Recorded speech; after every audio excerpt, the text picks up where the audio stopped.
Hello, and welcome back to Mountain Blade 2 Bannerlord. I'm your host, Jarvis. Well, I've been looking over some more records in the archives, and I've discovered a particular thing of interest. During the winter of 1108, Empress Alea becomes pregnant once again. Clearly she and Marator wish to further the Vesuvian line. To celebrate her pregnancy, the Empress joins a tournament in Varcheg.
This one's good.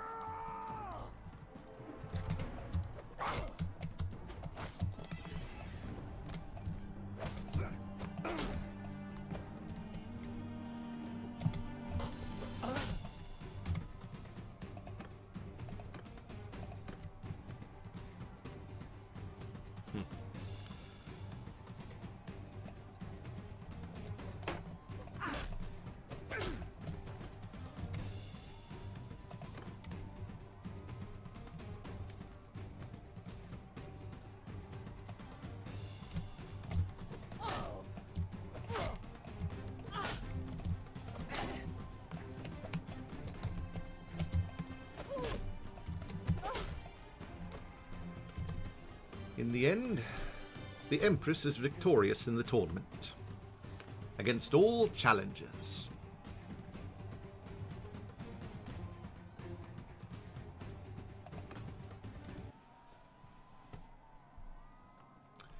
Anyway, I've more court documents to look over, so I shall go into the archives and see you a bit later, my friend. See you then. However, before I do that,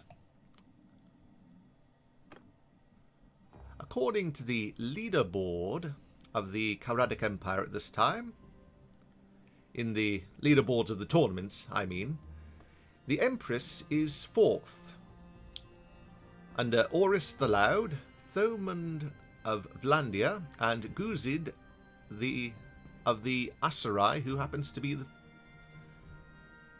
first in the leaderboards. In any event, as I mentioned, I've yet more work to do, so I shall go and come back to you a bit later. See you then. Ah, there you are.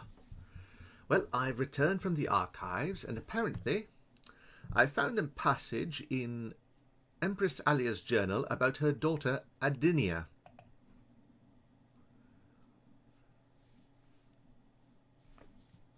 People remark on how much the baby resembles her parents.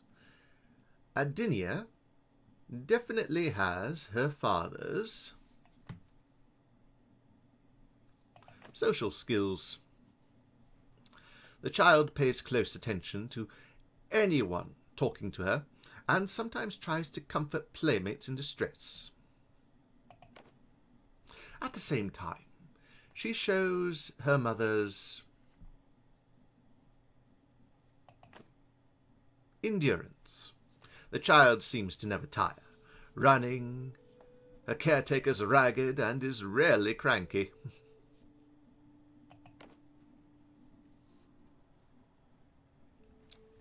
Despite her tender age, the baby already starts to show some aptitude in cunning and intelligence.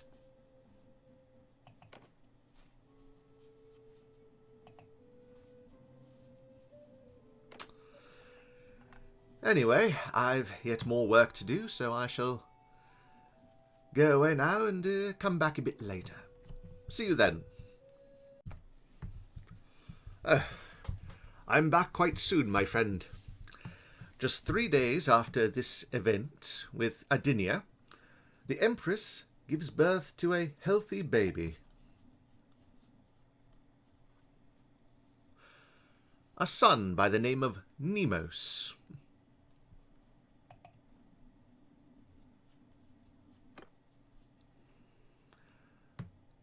After the birth of their son, the Empress calls back her husband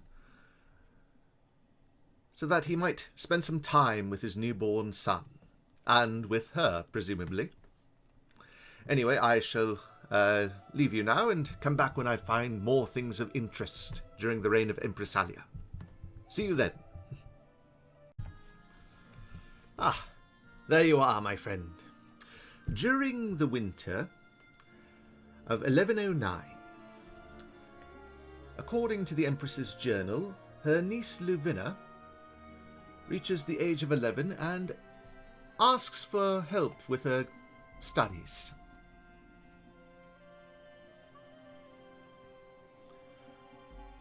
You are usually away from your estate, but when you're able to spend time with Luvina, you encourage her to develop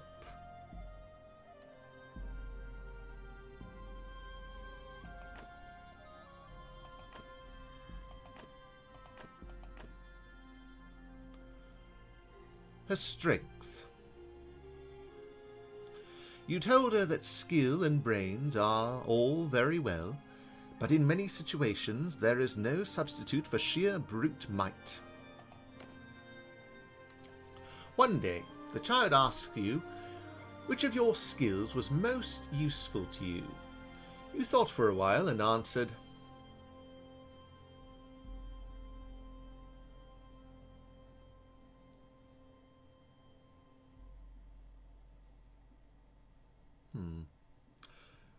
which was most useful?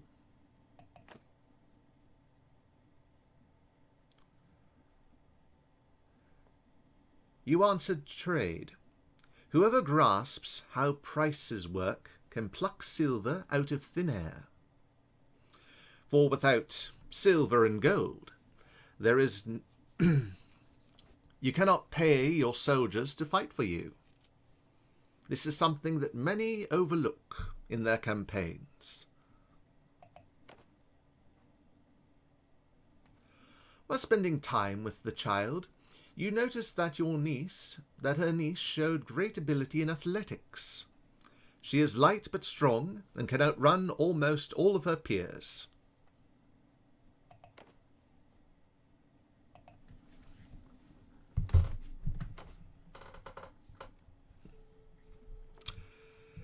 At the same time, the Empress holds a tournament in Epicrotea.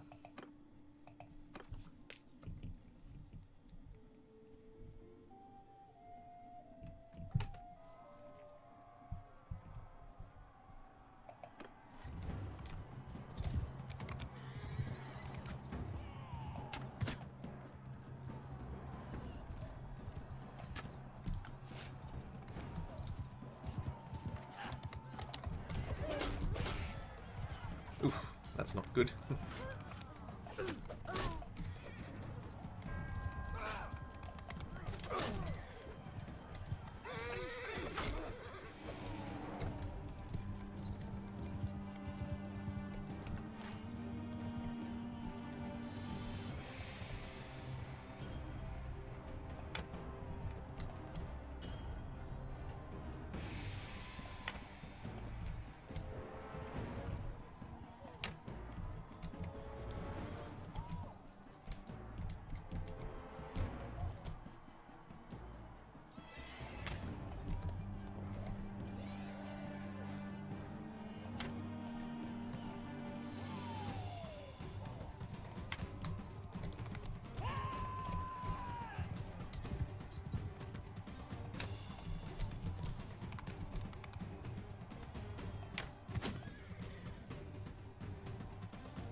In the end, the Empress is the last one standing at the end of round 1.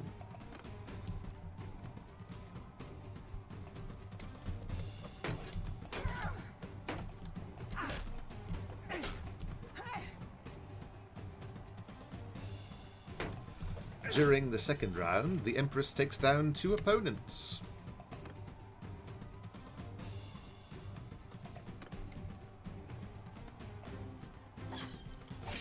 In the third round, she is partnered with her companion Danira the Wronged.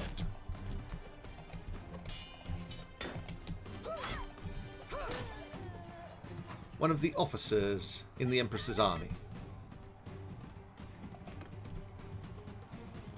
In the end, it is Danira and Alea who face each other in the final round.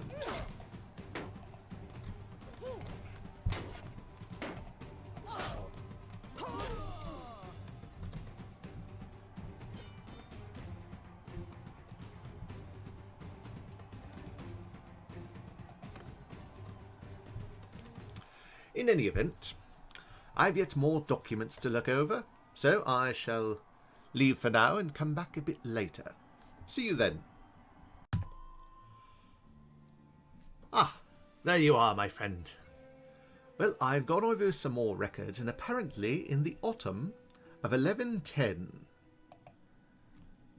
the Calradic Empire makes peace with all of the barbarian nations with the exception of the Khuzait.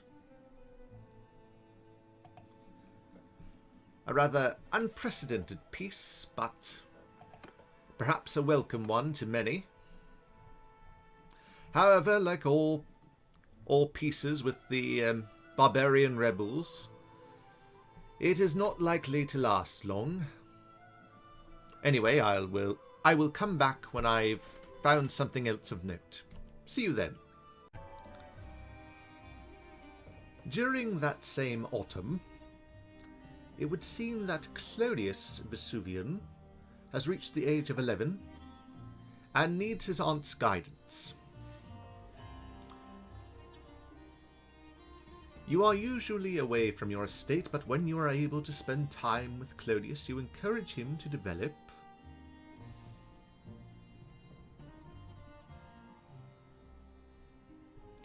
his strength. You told him that skill and brains are all well and good, but in many situations there's no substitute for sheer brute might. One day, the child asks you which of your skills was most useful to you. You thought for a while and answered,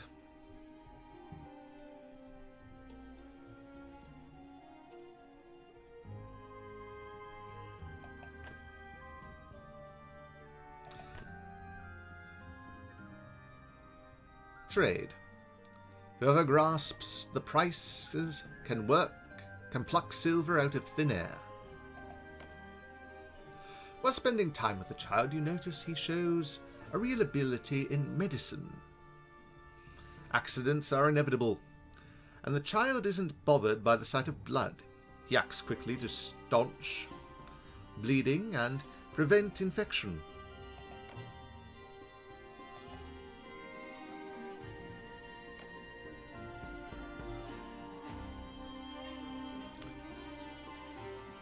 In any event, I've yet more documents to look over, so I shall see you a bit later, my friend. Ah, there you are, my friend. During the winter of 1110, Empress Alea departs from Epicrotea and travels to Diathma.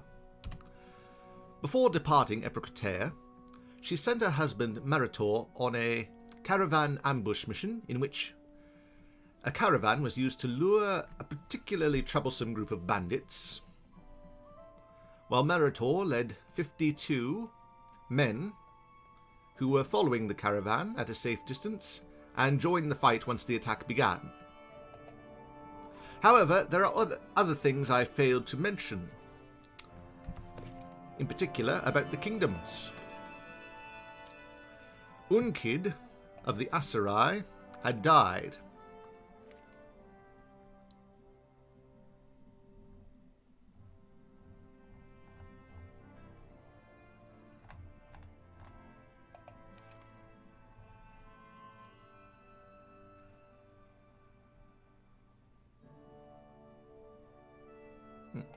clans. Hold on. Kingdoms. Aserai.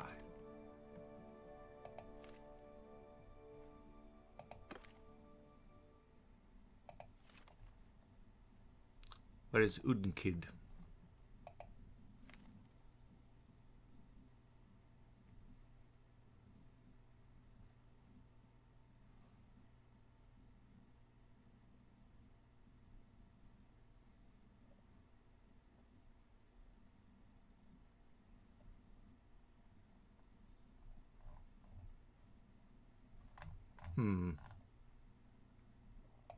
I could have sworn Unqid died.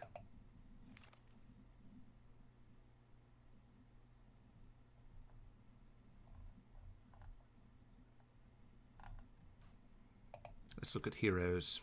Dead.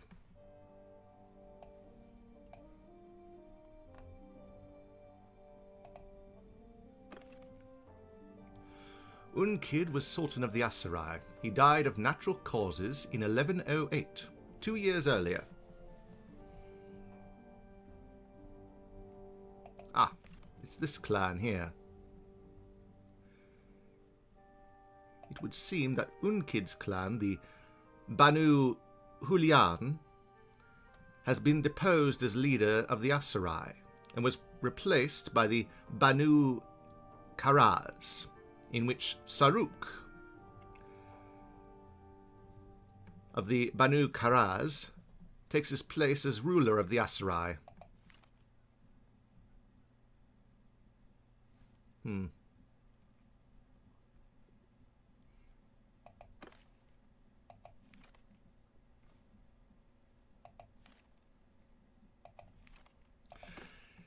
addition, King Caladog of Battania has died.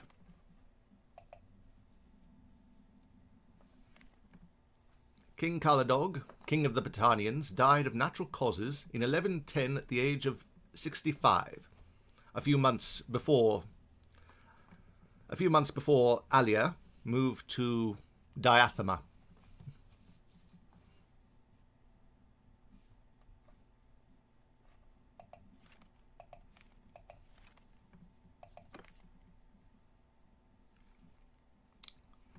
Tasler remains ruler of the Khuzait.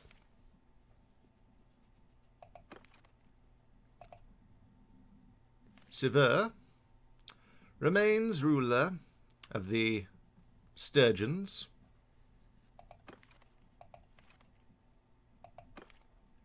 Erderand retains his role as leader of the Vlandians.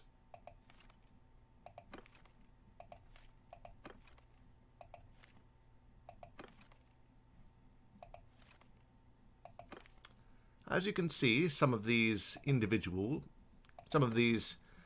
nations have lost some of its power. Alea persuaded a Vlandian clan in the previous year to join the Calradic Empire.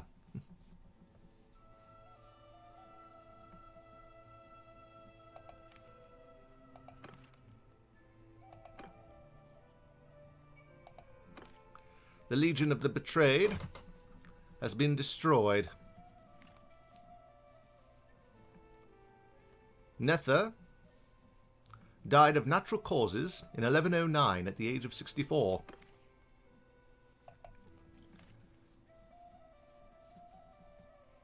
Prienicos died in 1108 of natural causes.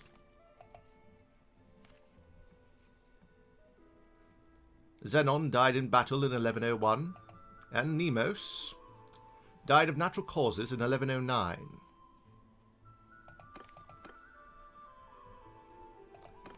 The Wolfskins have also been eliminated. The last member of the clan, Lum of the Wolfskins, died of natural causes in 1108.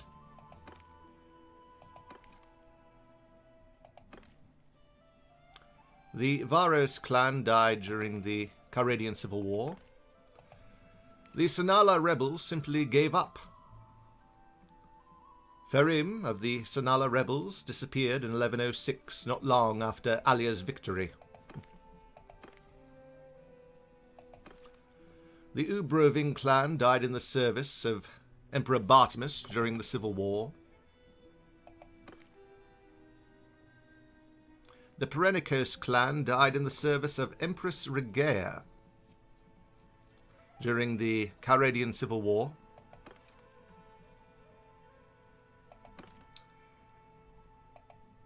Radan of the Ghilman died in battle in 1105.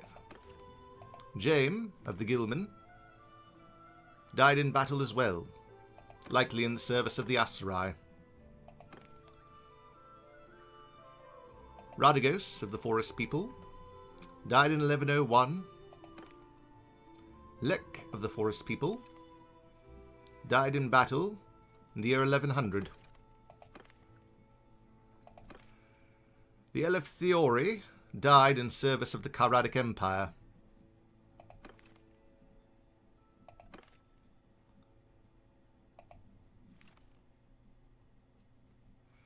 Asgerta died at the age of 54 in 1108, of natural causes, making her the last of the Dey Mot clan.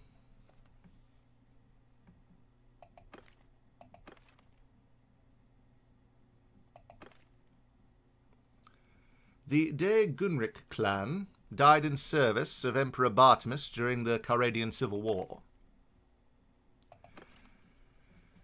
The Beni Zilal, after breaking their contract with the Calradic Empire, were wiped out by Emperor Bartimus during the Calradian Civil War.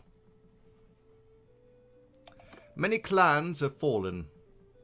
Many are yet to fall still.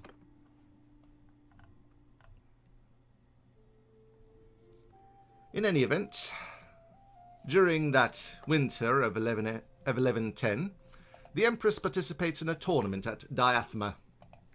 Let's watch. Many were those who fell during the Civil War, many families extinguished.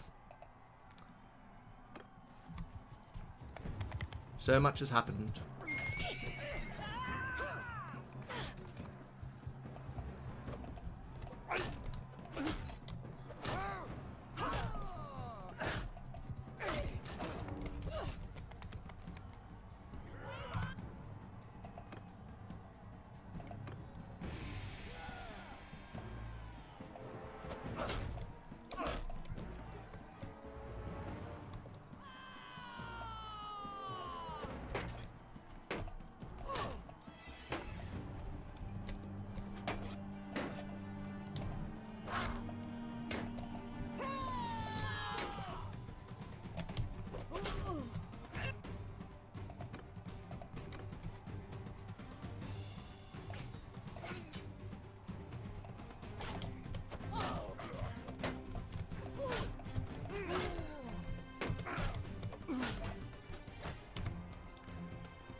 In the final round, Sikanis and Alea face each other.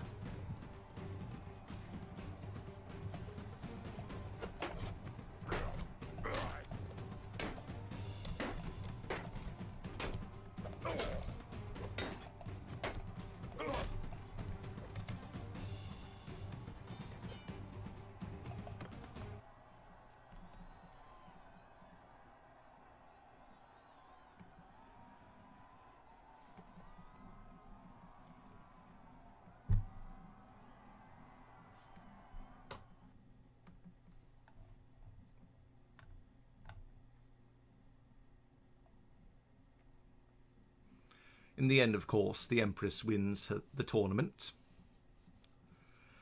The Empress, according to her journal, planned to spend the year in Diathma, and upon her husband's return, hopes to have yet another child. In any event, I will see you all a bit later, and I've yet more research to do, so good luck until then. Ah, there you are, my friend. I had previously mentioned that all of the barbarian clans had made peace with the exception of the Khuzait. However, during the summer of 1110, the Khuzait too also made peace with the Calradic Empire, though it was not a month before the barbarian nations started declaring war, and Alea's own vassals demanded war with some of the barbarian nations. During the winter of 1110, the only barbarian nation not to declare war are the Khuzait, the most recent one at peace, who command a host 2,500 strong. The Aserai, having gathered nearly 1,000 men, have laid siege to Medeni Castle down in the south. However, the armies of the Empire are gathering and will likely defeat the upstarts. Anyway, I shall provide more information on this as the situation develops. See you then. Ah, there you are, my friend. I've continued looking through the archives, and it turns out the Aserai army quickly abandons the siege. Clearly, the rebels are half-hearted in their attempts to dethrone the Empress. Anyway, I've yet more documents to look over, so I shall see you a bit later. See you then. Okay, I have returned from the archives. During the spring of 1111, the policy of serfdom is brought up in the Calradic Empire.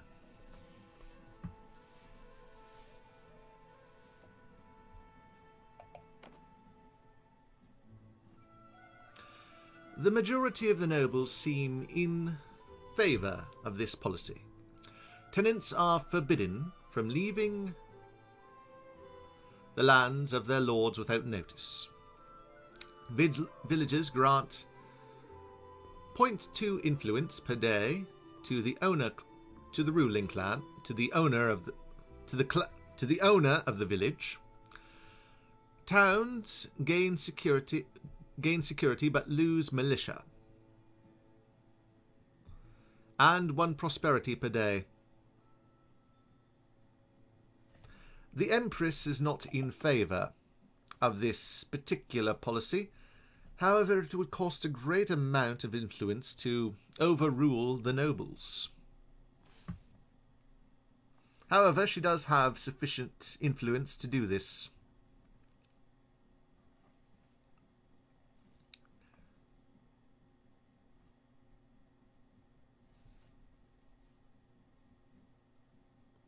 In the end, the Empress refuses the advice of her nobles in the area of serfdom.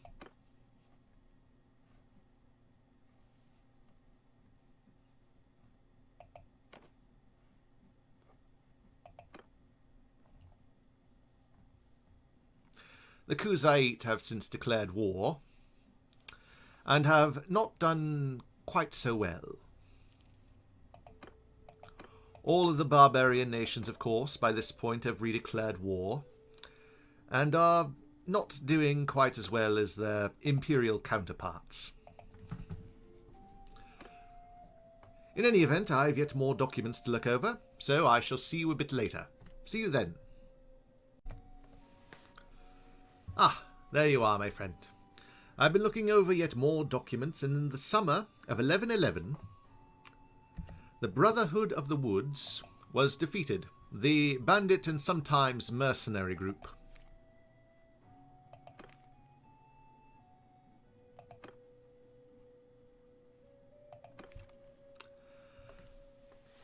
Thomond, the leader of this group, happened to die of natural causes at the age of 63.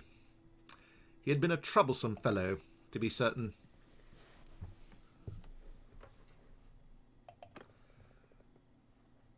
In any event, I have yet more documents to look over, so I shall see you a bit later. See you then. Ah, there you are, my friend. I found some more documents.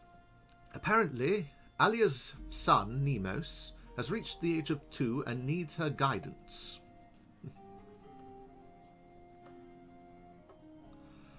People remark on how much the baby resembles his parents. Nemos definitely has his father's social skills. The child pays close attention to anyone talking to him and sometimes tries to comfort playmates in distress. At the same time, he shows his mother's vigor. The child is quite strong, grabbing whatever he likes, climbing out of his cradle whenever his caretaker's back is turned.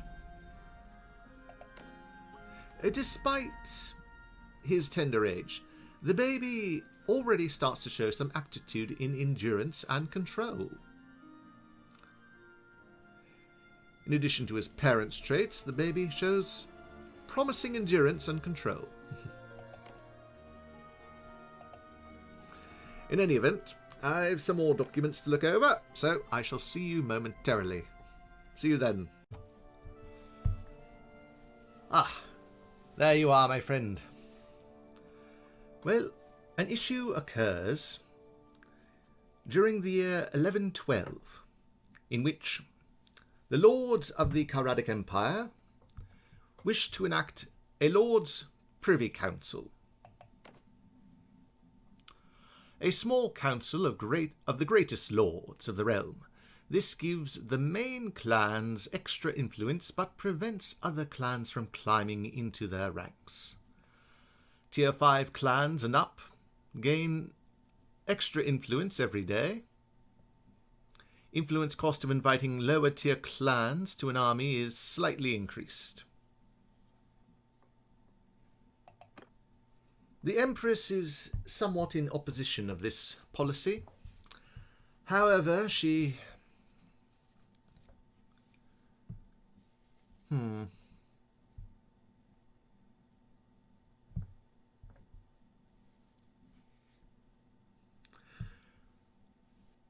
How does she react? I'm not entirely certain.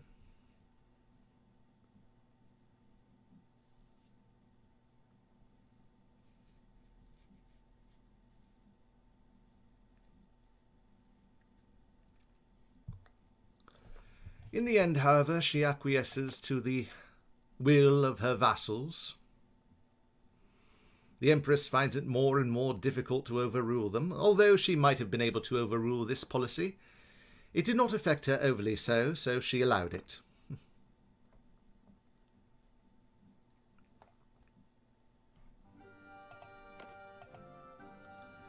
This, of course, was done during the spring of 1112. After the passing of the policy, the Empress decides to participate in a tournament. Of late, she's been improving her estate of Argeron, which she moved to during the winter of 1111.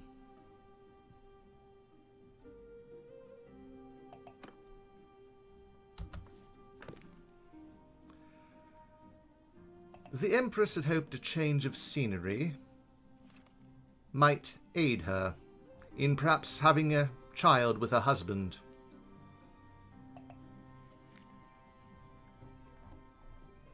However, since the birth of her son Nemos 2 years ago, she has not had any luck. The Empress fears that perhaps she is no longer able to bear children. In any event, she participates in the tournament of 1112 in the spring.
First round of the tournament is difficult for the Empress.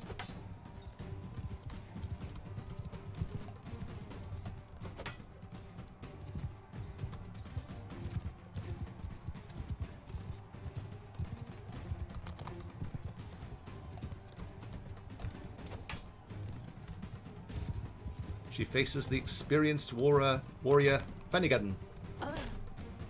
But in the end, she's able to succeed in the final round, in the first round.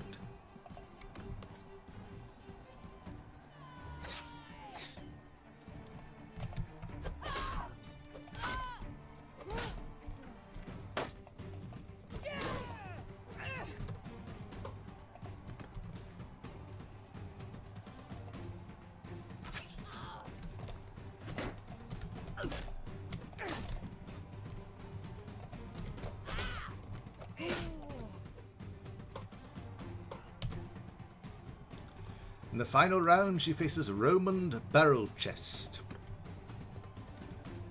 No one of particular note.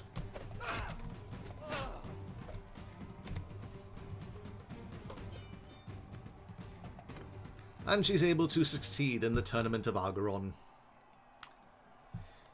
In any event, my friend, I fear I have more documents to look over. Some of this material may prove of use in my treatise of the Calradic Empire's final years. But Empress Alea's reign is largely peaceful. It's not until her successor that things start to heat up. In any event, I hope you've enjoyed our conversation thus far. I hope you will leave a pleasing review of my manuscript once it's finally completed. Anyway, please like, comment, subscribe, and I will see you next time. See you then.